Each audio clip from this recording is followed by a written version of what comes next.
Let me show you the 4 steps on the ladder to becoming a star. 1, determination. Let me say determination. 2, dedication. 3, discipline. And 4, sacrifice. Determination, dedication, discipline, and sacrifice. Now, anyone who cares to run with the things I'm saying now, just watch the events of your life in the next 3-5 years.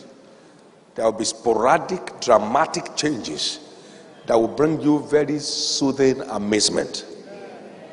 Welcome to ApostleTv. The message you're about to watch will definitely transform your life. Be blessed as you watch. George Washington once said, "Discipline is the soul of an army. It makes small numbers formidable. It procures success to the weak and esteem to all." Discipline is the soul of an army. It makes small numbers formidable. It procures success to the weak and esteem to all. Esteem is a product of discipline. Esteem in your field, esteem in your calling is a product of what? Self-discipline. High level self-discipline. High level self-discipline. High level self-discipline. And then he went on in verse 18 of that same Ecclesiastes chapter 10.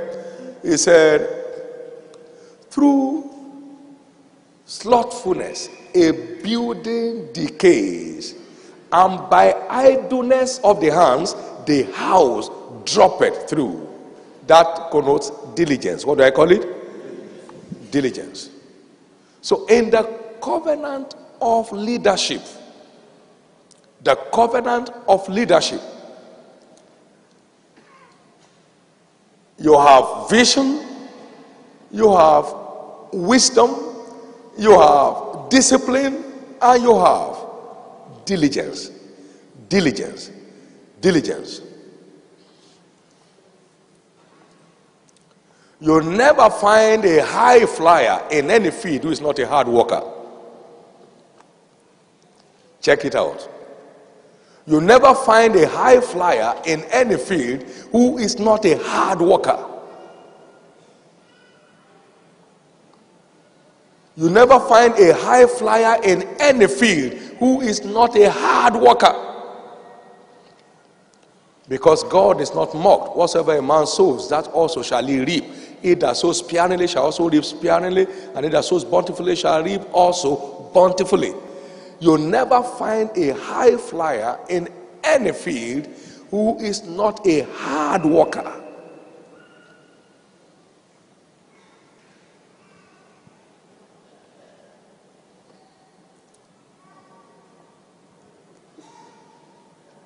This is so crucial and so vital.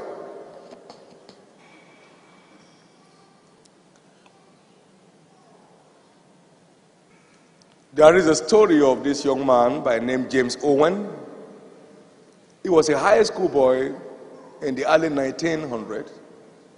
And then he asked his coach, "Mr. Coach, I would like to be a sports star." And the coach looks at him and says, "Good. And let me show you the 4 steps on the ladder to becoming a star in sports." He said, 1, determination. Let me say determination. He said 2, dedication. He said 3, discipline. And 4, sacrifice. Determination, dedication, discipline, and sacrifice.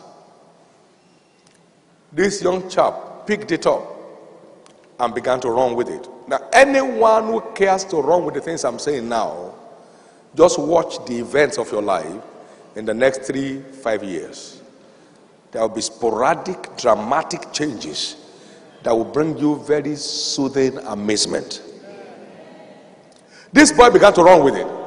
By the Berlin Olympics of 1923, this boy became a 3 gold medalist. His broad jump, or what you call long jump record, took 22 years to be broken. by running with those facts. I've brought you amazing, humbling facts on leadership this morning. If you care to run with it, you'll be amazed at the events of your life. You'll be amazed. I perceived I was not the only boy that had it, because the coach will have told all the others. One of you came to me this morning and said he wanted to be a sports star, and I told them 1, 2, 3, 4. And all of them clapped. Yeah, coach, that's right. But only that boy ran with it. Only that boy ran with it. And he became a world-renowned athlete. Because when you get to a gold medal in the Olympic Games, you are a world-class sportsman. He got three at a go.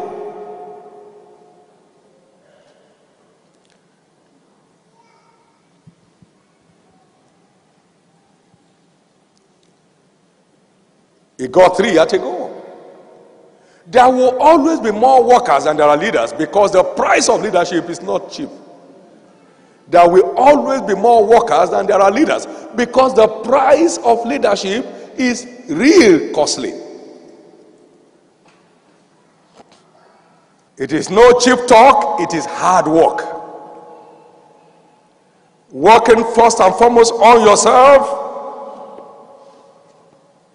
and then working on your task, managing the issues of your life with utmost efficiency. With utmost efficiency. That's how great leaders are born.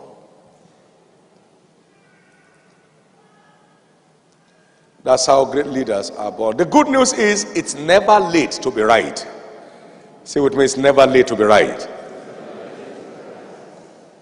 It's never late to be right. It's never late to be right. Every situation is changeable. Every position is alterable. It's never late to be right. He said, if you hear his word today, harden not your heart, because today is not late. Today is not late. Today is not late. Abraham came on the stage at 75. Today is not late. If you are willing to pay the price, no one will deny you of the goods. If you are willing to pay the price, no one will deny you of the goods. If you are willing, you can't go to a motor garage to buy a vehicle and they say, no, won't say to you, you are too short. Can they say that to you? Say, can you wear sandals here to say you want to buy a car of this price? No, go away. No. You are willing to pay the price, they'll be so delighted to give you the car, collect your money, and wave you bye-bye, and thank you so very much for coming. That though you are the shortest man in the world they have ever seen, and you are the roughest man who dressed to their workshop, to their store, but you have the money, so take the goods. So that's why your color, your height, your breadth, your appearance has no bearing. What has a bearing is your stuff. Say with me, stuff. The stuff.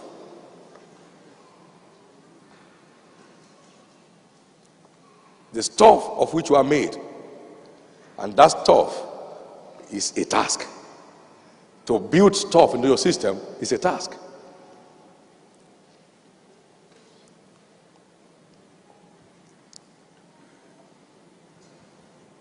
Let me show that in this segment by quickly showing us what I consider the principal raw material for the making of a leader. The principal raw material for the making of a leader. A lot of things have been said. Now, let's wrap it up this way. Proverbs chapter 8 and verse 15. Wisdom speaking said, by me kings reign and princes decree justice. By me princes rule, and yea, all the judges of the earth. Proverbs 8, 15 and 16.